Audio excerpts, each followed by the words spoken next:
নমস্কাৰ, আসসালামু আলাইকুম। আজি ঘৰত ৰোজাখানা আছে। আজি মই বনাব লৈছোঁ দালিৰ ফুলৰি। এয়া দালি ভিজাই লৈছোঁ আৰু অকণমান চাউল দিয়া আছে, সেয়ে ফুলৰিখিনি ধুনীয়া হ'ব। তাৰ কাৰণে মই এতিয়া মিক্সিত মাৰি ল'ম আৰু পকৰি বনাব ৰেডি কৰি দিম। এই ক্ষেত্ৰত মায়ে মোক হেল্প কৰিছে। এটা বন্ধাকবি মিহি মিহিকৈ কাটি অকণমান নিমখ দি মোহাৰি কেনে চেপি মোক ৰেডি কৰি দিছে। আৰু এতিয়া জলকীয়া 10টামান কাটি দিছোঁ, পিঁয়াজ দি দিছোঁ ডাঙৰ ডাঙৰ 5টা, আৰু জোখমতে নিমখ দিছোঁ। আৰু এতিয়া নহৰুৰ পেষ্ট অকণমান দিছোঁ, আদাৰ পেষ্ট অকণমান দিছোঁ, 1 চামুচ দিছোঁ 4 চামুচেৰে। বেকিং পাউডাৰ দিছোঁ 1 চামুচ, অকণমান মিঠাতেল দিছোঁ, অকণমান বেছিকৈয়ে দিছোঁ, তেতিয়াহে টেষ্ট হ'ব। এতিয়া দালিৰ পেষ্টখিনি দি দিছোঁ, দি হাতেৰে ভালদৰে মোহাৰি দিছোঁ। আৰু 1 কাপ পৰিমাণৰ বেচন দিছোঁ, দি আকৌ পুনৰ ভালদৰে হাতেৰে সানি দিছোঁ।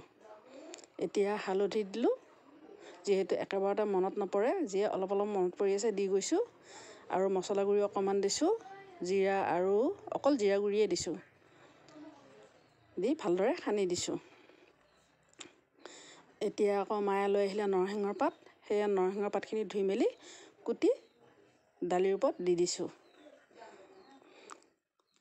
ইফালে মই চালাডৰ কাৰণে ৰেডি কৰি লৈছোঁ। চৰিয়া এটা, বিলাহী কাটি দিছোঁ, গাজৰ কাটি দিছোঁ, পিহনাত মৰা নাই, গোল গোলকৈ কাটি দিছোঁ।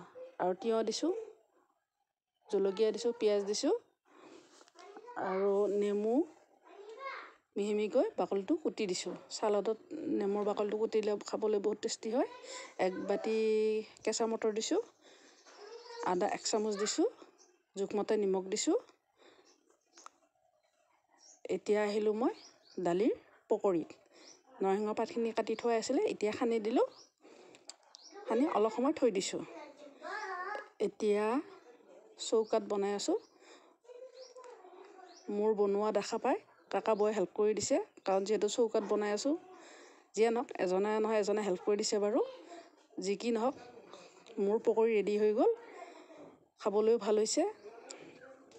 আৰু জামত সময়টো খুব কমি যায়, খৰধৰ হয় চব কামতে। এতিয়া চালাডখিনি সানি দিলোঁ, চালাডো প্ৰায় ৰেডি হৈয়ে গৈছে।